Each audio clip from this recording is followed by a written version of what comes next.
And between the motor neuron and the sensory neuron हमारे पास जो एक रिले का काम करता है, हमारे पास जो मैसेजेस को क्या कहते हैं, इंटरकनेक्ट या इंटर रिलेट करवाता है, वो हमारे पास हमारा रिले न्यूरॉन होता है. So the sensory neurons connect the receptors with the CNS.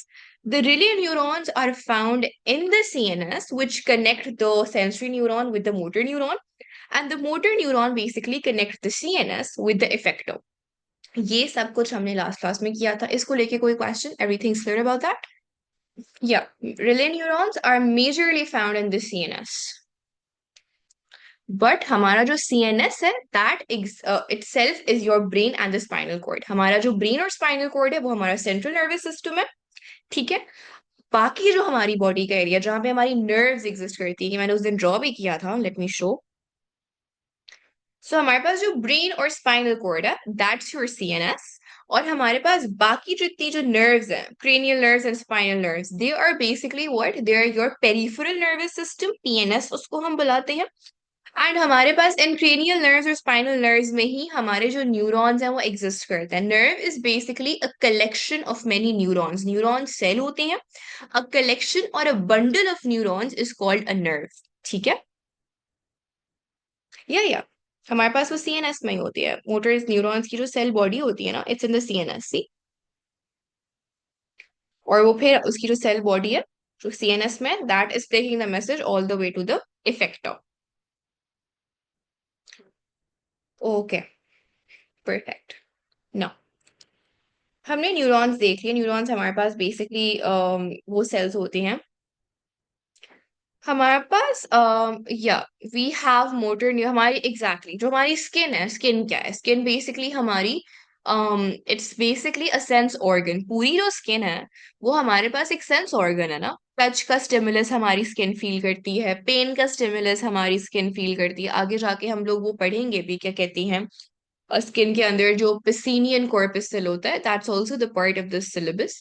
तो हमारी पूरी स्किन में हमारे पेन रिसेप्टर्स होते हैं. हमारे क्या रिसेप्टर्स होते हैं? प्रेशर रिसेप्टर्स होते हैं. फिर अगर हम टंग की बात करें, टंग में हमारे पास टेस्ट रिसेप्टर्स होते हैं. आईज में हमारे पास फोटो रिसेप्टर्स होते हैं. तो हमारी जितनी भी बॉडी एक्सपोज्ड है एनवायरनमेंट में, वो हमारे पास एक सेंस ऑर्गन का काम प्ले करिए. The entirety of the skin, your nose, your tongue, your eyes, यहाँ हर जगह आपके पास क्या प्रेजेंट होंगे? आपके सेंसरी न्यूरॉन्स प्रेजेंट होंगे. एंड अगर हम अपना हाथ मूव कर रहे हैं, अपने पैर मूव कर रहे हैं, अपनी जबान मूव कर रहे हैं, अपनी आंखें ब्लिंक कर रहे हैं, तो ये सब इफेक्टर्स है ना, because they are bringing about a physical change, a physiological change. तो हमारे पास बेसिकली पूरी बॉडी में सेंसरी न्यूरॉन्स भी एग्जिस्ट करते हैं और मोटर न्यूरॉन्स भी एग्जिस्ट करते हैं. Make sense to all of you? अच्छा. अब हमारे पास बेसिकली जो ये इलेक्ट्रिकल कम्युनिकेशन हो रही है, ये इलेक्ट्रिकल इम्पल्सेस जो मूव कर रही हैं, वो कैसे मूव कर रही हैं? What is causing the electrical impulses to move? हम लोग सेल मेम्ब्रेन के टॉपिक में पढ़ते हैं कि हमारे पास ये कहते हैं डिफ्यूजन होती है, ऑस्मोसिस होती है. वो डिफ्यूजन एंड ऑस्मोसिस क्यों होता है? वो इसलिए होता है कि हमारे पास एक ग्रेडियंट, एक डिफरेंस एग्जिस्ट कर रहा होता है. सो हमारे पास जो इलेक्ट्रिकल मैसेजिंग भी हो रही होती है ना, वो इसी वजह से हो रही होती है कि हमारे पास एक तो पोटेंशियल डिफरेंस एग्जिस्ट करेगा, और उस पोटेंशियल डिफरेंट का एक ग्रेडियंट बन रहा होगा in and out of the neuron. That is what we will be studying and focusing in this class. ठीक है. सो लेट्स से यहाँ पर मैं प्रॉपर न्यूरॉन की बॉडी नहीं बना रही. ये एक जो सर्कल है, imagine this is the neuron. ठीक है. और ये जो इसकी बाउंड्री है वो हमारे पास न्यूरोनल जो है, that's the neuronal membrane. Now हमारे पास, let's say this is the outside environment and this is the inside environment. Now हमारे पास न्यूरॉन एक सेल है. It's a cell like and like बाकी जैसे सेल्स होते हैं, बाकी जैसे सेल्स की सेल मेम्ब्रेन होती है, वैसे इसकी भी सेल मेम्ब्रेन है. नो, इसकी सेल मेम्ब्रेन पर हमारे पास सबसे पहले क्या प्रेजेंट होगा? हमारे पास प्रेजेंट होंगी, जो सबसे पहली चीज हम लोग देखेंगे वो होगा एक sodium potassium pump. And this pump we have also studied, we have also discussed this in our homeostasis wala chapter. And you guys would be telling me that हमारे पास जो ये सोडियम पोटेशियम पंप होता है, ये क्या करता है? Tell me. Sodium किस तरफ मूव करती है, कितने सोडियम मूव करते हैं? और पोटेशियम किस तरफ मूव करती है और कितने पोटेशियम मूव करता है? Yes Rahima. Rahima, is there a question? your hand is raised. Sorry वो अनम्यूट नहीं हो रहा था बस। मिस, जो हमने ये भी सेल बनाया जिसकी हम मेम्ब्रेन की बात करें, तो this membrane is like axon वाले पार्ट ऑफ द सेल और लाइक द सेल बॉडी वाला पार्ट ऑफ द सेल?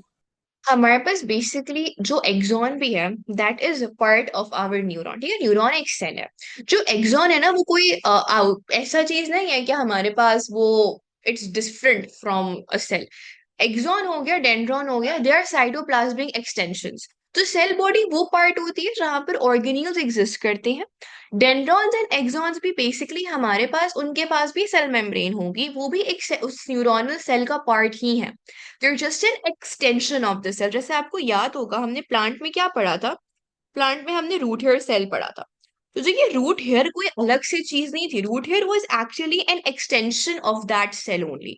उसी तरह से हमारे पास जो एक्सॉन्स हैं, जो डेंड्रॉन्स हैं, ये भी हमारे पास उसी सेल की एक्सटेंशन है।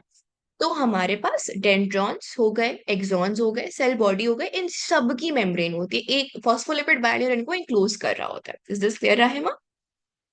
And to the rest of you. So it's not like axons and dendrons are something other than a neuronal cell, or they're not, they do not possess a cell membrane. इनके पास भी cell membrane होती है। ठीक है, अच्छा जी। Okay. तो हम एक पर्टिकुलर मोमेंट पे हम देख रहे हैं एक मेम्ब्रेन को। तो इस मेम्ब्रेन पे क्या है हमारे पास? GMR, any questions? Yes, yes, so what is this cell called? ये आपने क्या ड्रॉ किया है? ये बेसिकली मैंने न्यूरॉन ड्रॉ किया। ये हमारे पास न्यूरोनल मेम्ब्रेन है। ठीक है, this is a neuronal membrane. ठीक है, नहीं, is that वैसे sodium potassium pump? Yeah that's sodium potassium pump, ये वाला जो है। ठीक है, so as you guys mention, हमारे पास 3 sodium ions move out, 3 sodium ions move out, and 2 potassium ions move in.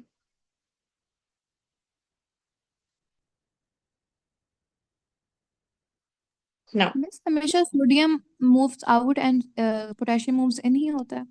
yes, हमेशा across a sodium potassium pump, the sodium ions would move out, 3 sodium ions move out and 2 potassium ions move in। ठीक है, okay. Now हमारे पास 3 sodium ions बाहर चले गए, 2 potassium ions अंदर है। Can I say that internally there is less positive charge and external environment में there is a greater positive charge? Do you all agree with this? Perfect. तो relatively अगर हम compare करें inner environment को और outer environment को, तो हमारे पास जो inner environment है that has a less positive charge अभी, हमारे पास बाहर ज्यादा पॉजिटिव चार्ज है। अच्छा, जिस तरह हमारे पास यहाँ पर क्या कहते हैं, हमने एक सोडियम पोटेशियम पंप देखा, वैसे ही हमारे पास क्या होते हैं? We have another transport protein present over here, which is leaky potassium channels। तो ये हमारे पास, लेट्स से, क्या है? Leaky potassium ion channels. Now you need to know कि हमारे पास अंदर inner environment of the cell में जो पोटेशियम आयंस हैं, उनकी कॉन्सेंट्रेशन ज्यादा होती है। ठीक है, और बाहर की जो एनवायरनमेंट है, उसमें पोटेशियम आयन कॉन्सेंट्रेशन कम होती है, तभी तो ये हमारे पास एक्टिव ट्रांसपोर्ट हो रहा है। हमारे पास sodium potassium pump is a pump that is involve in active transport. तो अगर एक्टिवली 3 सोडियम बाहर जा रहे हैं, तो इसका मतलब है कि हमारे पास इंटरनली सोडियम आयन कॉन्सेंट्रेशन कम है, लो टू हाई मूवमेंट हो रही है आउटसाइड, ट्रांसपोर्ट हो रही है आउटसाइड। और अगर 2 पोटेशियम आयंस एक्टिवली अंदर मूव कर रहे हैं, तो बाहर potassium ion concentration is low और अंदर potassium ion concentration is high। Are you guys clear with the concentrations of sodium ions and potassium ions? Perfect. Now, G Mutahar, Yeah, I'm coming to that. अभी मैंने leaky channels explain नहीं किया. अच्छा, so over here, this is a channel protein. Channel protein के through क्या होती है? Channel proteins are involved in facilitated diffusion. So your channel proteins are involved in facilitated diffusion. Now the potassium ion has a higher concentration inside the cell and it has a low concentration outside the cell. So what happens is that the sodium ions diffuse out of the cell. Facilitated diffusion के through they start leaking out of the cell. So leaky potassium ion channels इनको बुलाते ही इसलिए हैं because इस channel protein के across potassium ions leak out of the cell. Are you guys with me so far? Any questions? Am I going too fast? If you guys want me to slow down, I can. Yes, I keep on getting out of the meeting. आप please थोड़ा सा एक overview दे सकती हैं? I just heard till this potassium pump वाला. Okay, I'll go over it again. This is a neuronal cell. ठीक है? We have sodium potassium pump over here. ठीक है? This is basically a pump that would actively move sodium and potassium. किस तरह movement होती है? 3 sodiums move out and 2 potassium ions move in. ठीक है? Now, हमारे पास this is an active transport. So active transport में क्या होता है? Low to high movement होती है. So अगर low to high movement हो रही है, this means that sodium ions are at a low concentration over here and the potassium ions are at a higher concentration over here. Are you all with me? यहाँ तक? Yes. Now, if 3 sodium are going out and 2 potassium are coming in, can we say कि हमारे पास एक तो जो positive charge है वो internally कम है और बाहर हमारे पास जो positive charge है वो relatively comparatively ज्यादा है, right? Now, उसी न्यूरोनल मेम्ब्रेन पे हमारे पास एक और ट्रांसपोर्ट प्रोटीन होता है. उस ट्रांसपोर्ट प्रोटीन का क्या नाम है? उस ट्रांसपोर्ट प्रोटीन का नाम है leaky potassium ion channel and this is a channel protein. Channel proteins के अक्रॉस हमारे पास क्या होती है? हमारे पास facilitated diffusion होती है. Facilitated diffusion is basically the movement of something from a high concentration area to a low concentration area. It's a potassium ion channel. इसके across potassium ions की facilitated diffusion हो रही होगी.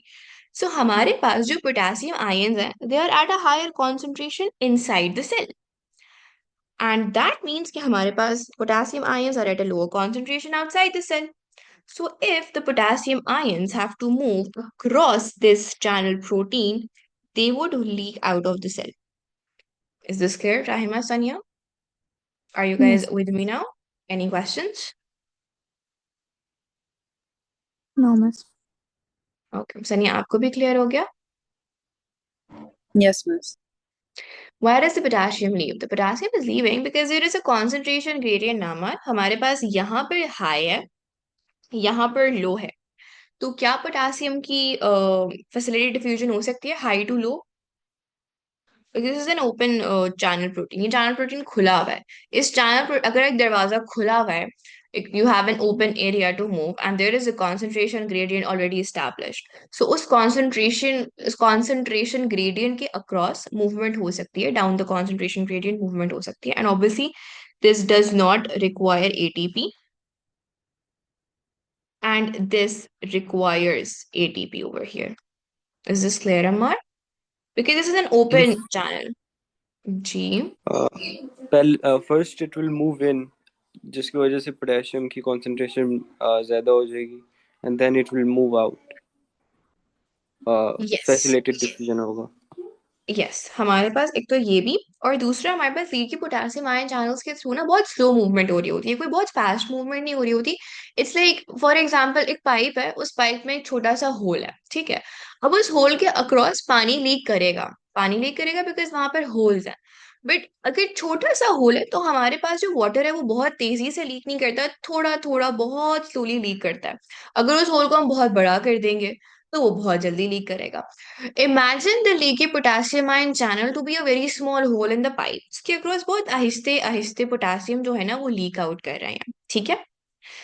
The voltage gated वाला comes later. This is the leaky potassium ion channel. ये हम अभी ना पढ़ रहे हैं at rest. अभी कुछ भी नहीं हो रहा है, अभी हमने ना एक्शन पोटेंशियल देखा है, अभी ना कोई स्टिमुलस आया है, कुछ भी नहीं हुआ है। हम एक नॉर्मल न्यूरॉन को देख रहे हैं कि एक नॉर्मल न्यूरोनल मेम्ब्रेन में क्या हो रहा होता है, वो कैसी दिख रही होती है।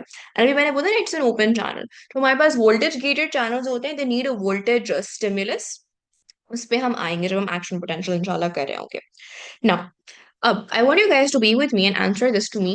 पहले क्या हुआ, पहले 3 सोडियम बाहर चले गए और उसको रिप्लेस करने के लिए खाली 2 आए, पोटेशियम आयंस। तो हमारे पास ऑलरेडी पॉजिटिव चार्ज कम था। अब जो पोटेशियम आयंस कंट्रीब्यूट कर रहे थे पॉजिटिव चार्ज की तरफ, वो भी अगर लीक कर रहे हैं बाहर जा रहे हैं, तो ओवरऑल मेरा जो इंटरनल एनवायरनमेंट है वो जब हम कंपेयर करेंगे ना आउटसाइड एनवायरनमेंट से, अब आउटसाइड हमारे पास हमारे जो सोडियम है वो भी 3 जा रहे हैं, फिर हमारे पास जो पोटेशियम है वो भी लीक कर रहे हैं। So the outer environment is positively charged and the inner neuronal membrane is negatively charged. Are you guys able to understand this? Any questions so far? Yes. G. So the potassium leaks out to make the inner membrane more negative compared Yes, to the outside, right? Exactly. So question कैसे आता है, question ये आता है how is the resting membrane potential maintained, या how is the resting membrane potential generated. तो वो 2 वजूहात की वजह से होता है। एक, हमारे पास जो एक्टिव ट्रांसपोर्ट हो रही होती है जिसके थ्रू हमारे पास जो सोडियम है, 3 सोडियम बाहर जा रहे हैं और 2 पोटेशियम अंदर आ रहे हैं। और फिर जो पोटेशियम अंदर आ भी रहे हैं, so those potassium are leaking outside of the cell, due to which the inner membrane becomes negatively charged in comparison to the outer environment. और इस मेम्ब्रेन पोटेंशियल को, इस पोटेंशियल डिफरेंस को, why is there a potential difference? हमारे पास potential difference इस वजह से रहा है क्योंकि अंदर हमारे पास नेगेटिवली क्या कहते हैं, जो पॉजिटिव एनवायरनमेंट है वो बहुत कम है और बाहर पॉजिटिव एनवायरनमेंट ज्यादा है। पोटेंशियल डिफरेंस का मतलब ये है कि हमारे पास जो चार्जेस है, हमारे पास हर इलेक्ट्रिकल बॉडी का एक वो होता है, इलेक्ट्रिक पोटेंशियल होता है। Do you all agree that every charge species possesses an electric potential? Physics में पढ़ा होगा, राइट? तो हमारे पास अब बाहर जो है वो ज्यादा क्या कहते हैं, चले गए हैं पॉजिटिव आयंस, बाहर जो है ज्यादा पॉजिटिव आयंस है। तो बाहर हमारे पास एक पॉजिटिव पोटेंशियल है, अंदर हमारे पास कंपैरेटिवली कम पॉजिटिव स्पीशीज है, कम इलेक्ट्रिक पोटेंशियल एग्जिस्ट कर रहा है। तो अंदर कम इलेक्ट्रिक पोटेंशियल है, बाहर ज्यादा इलेक्ट्रिक पोटेंशियल है। Is that establishing a potential difference, right? तो ये हमारे पास एट रेस्ट हो रहा है, अभी हमने न्यूरॉन को स्टिम्युलेट नहीं किया है, अभी हमने न्यूरॉन के थ्रू कोई इलेक्ट्रिकल मैसेज नहीं भेजा है। हमारे पास सिंपली जो हुआ है वो ये हुआ है कि एक potential difference across the neural membrane has been established. Why? Because अंदर कम पॉजिटिव चार्ज है, बाहर ज्यादा पॉजिटिव चार्ज है। Yes, that's a negative sign. Yeah that's negative compare to positive outside, exactly. ठीक है, अब हम अगर इसको ग्राफ पे देखें तो ग्राफ पे ये कैसे अपीयर होता है। हमारे पास यूजुअली जो रेंज होती है हमारे रेस्टिंग मेम्ब्रेन पोटेंशियल की, अगेन रेस्टिंग मेम्ब्रेन पोटेंशियल का क्या मतलब है? रेस्टिंग मेम्ब्रेन पोटेंशियल का मतलब है कि हमारे पास अभी कोई स्टिमुलस नहीं आया है, the neuron is not triggered, the neuron has not been stimulated to carry an action potential, to carry electrical impulses through it. ये अभी at rest है। at rest ही क्या हो रहा है कि सोडियम पोटेशियम पंप के थ्रू सोडियम बाहर जा रहे हैं, पोटेशियम अंदर आ रहे हैं, और at rest ही लीकी आयन चैनल्स के through sodium potassium ions are leaking out. Let me just go through the chat box. The resting membrane potential is when the inside is more negative, right? Yeah. Or you can, better way to phrase it is that when the inside is less positively charged in comparison to outside. But both the ways it is correct. अंदर कम positive charge होगा, बाहर ज्यादा positive charge होगा. और resting membrane potential की value in your syllabus is 70 millivolts. So at rest, your neuronal membrane is negatively charged because बाहर ज्यादा पॉजिटिव चार्ज है, अंदर कम पॉजिटिव चार्ज है. And this is a value that you should know, minus 70 millivolts. Are we cool until here? Internal environment, it's the neuronal membrane. The inner neuronal membrane, it's for that. ये basically membrane के ऊपर charges है. ठीक है, membrane के ऊपर ये charge है. The membrane is basically negatively charged, minus 70 millivolts है. अच्छा जी.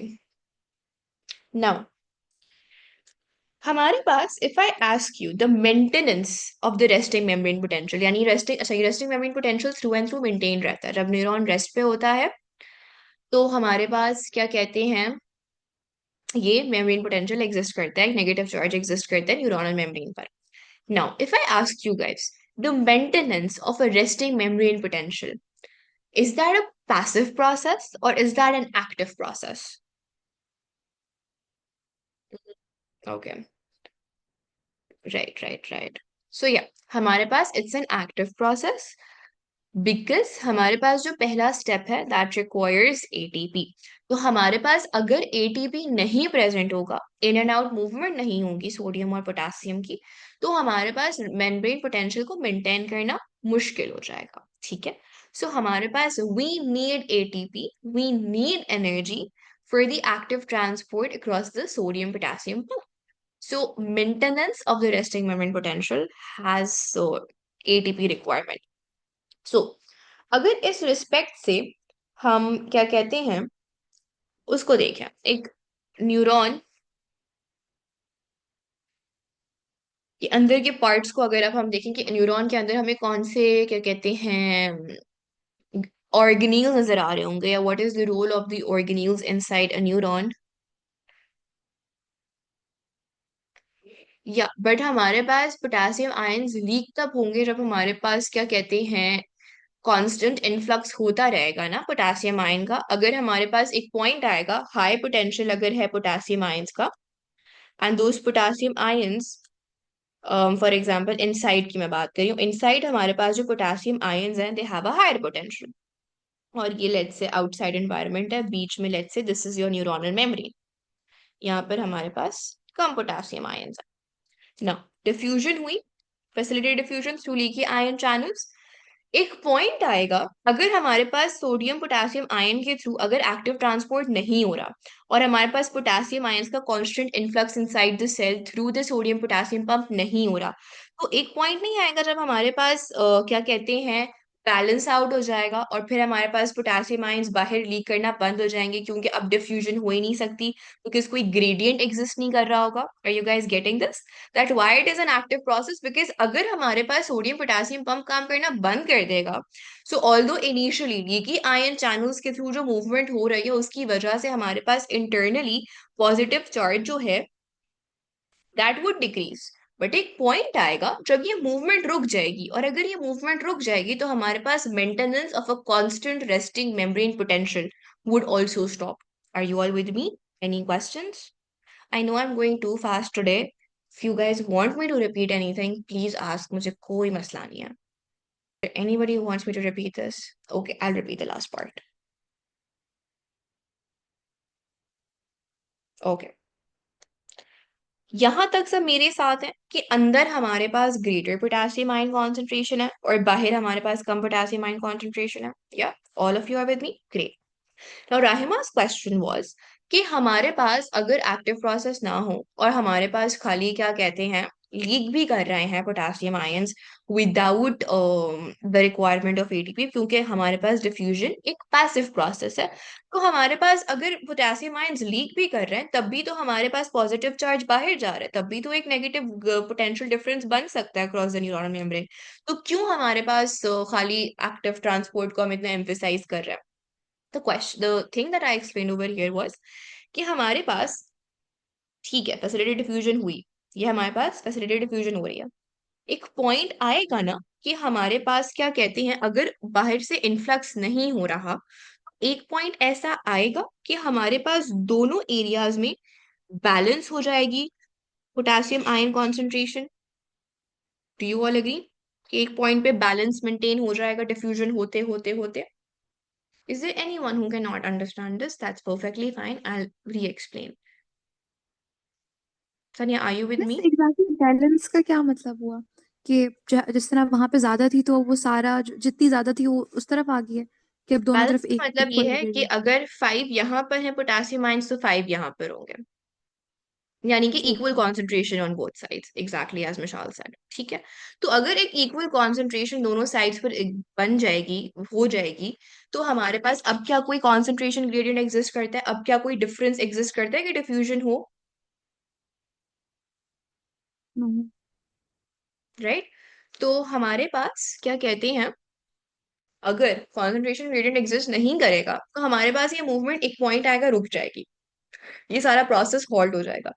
इसलिए इट इज इम्पोर्टेंट कि हमारे पास कॉन्स्टेंटली एक्टिव ट्रांसपोर्ट के थ्रू पोटेशियम आता रहे, अंदर इनफ्लक्स ऑफ पोटेशियम होता रहे, ताकि अंदर high potassium ion concentration maintained रहे। Is this clear to all now? अच्छा जी। Now, because the maintenance of resting membrane potential is an active process, हमारे जो न्यूरॉन्स होते हैं they need to have an abundant mitochondria, because हमारे पास mitochondria होंगे बहुत सारे, तो बहुत सारा एटीपी बनेगा, एटीपी बनेगा तो हमारे पास सोडियम पोटेशियम पंप चलता रहेगा। Basically there would be an ample supply for sodium potassium pump to function. Run question, अगर sodium potassium pump closed, this means ATP is not available, it means the person is dead. इससे और ज्यादा मैं आपको मजे की बात बताती हूँ। आप साइनाइड पॉइजनिंग के बारे में सुना ही होगा ना सबने। साइनाइड अगर आप खाओगे तो आपका जो फोर्थ वो होता है ना एटीसी कॉम्प्लेक्स, वो फौरन से रुक जाता है, जहाँ पे हमारे पास जो ऑक्सीजन वाला प्रोसेस होता है वो हो रहा होता है। तो हमारे पास ऑक्सीजन वाली एंजाइम जो है वो रुक जाएगी, यानी कि हमारे पास oxygen would stop being the final electron acceptor. Final electron acceptor जब नहीं प्रेजेंट होता, हमारी रेस्पिरेशन रुक जाएगी। रेस्पिरेशन जब रुक जाएगी तो हमारे पास एटीपी बनना खत्म हो जाएगा। एनारोबिक रेस्पिरेशन बिल्कुल भी सपोर्ट नहीं करती बहुत देर तक, तो हमारे पास विद इन 5 to 7 minutes जो इंसान है फिर जन्नत तक पहुंच जाता है। सो एटीपी बहुत अहम चीज है, माइटोकॉन्ड्रिया बहुत अहम चीज है, ऑक्सीजन बहुत अहम चीज है। ये 3 चीजें होंगी तो जिंदगी है, नहीं तो फिर सुकून सिर्फ कब्र में। यस, या और हेल, हु नोज। इंशाल्लाह रमजान आ रहा है। Oh, with that, we need to finalize our Ramzan timings as well, because फिर मुझे कल से आपके साथ मीटिंग करनी होगी। अच्छा जी, रेस्टिंग मेमोरी पोटेंशियल समझ आ गया है। I won't be starting with action potential, क्योंकि मुझे पता है उसमें फिर बहुत सारे सवाल उठेंगे एंड फिर वो आपकी क्लास स्टार्ट होनी है। So let me see if there is anything that I am missing out, तो मुझे बतानी हो आप लोगों को। सभी तो बता दिया मैंने।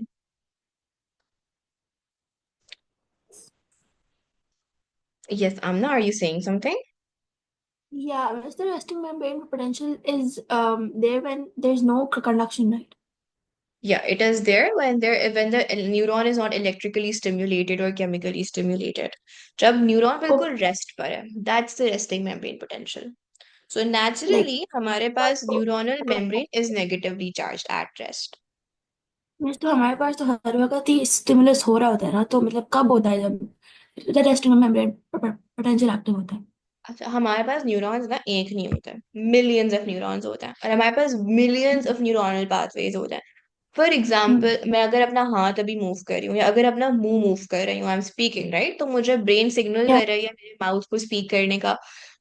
अगर मेरे ब्रेन माउथ को सिग्नल करने का बोल रही है और मेरे पैर बिल्कुल मूव नहीं कर रहा है, तो मेरे पैरों के पास तो नहीं जा रहा ना कोई stimulus. Are you getting this? तो तो ऐसा वहाँ जो हमारे न्यूरॉन पास।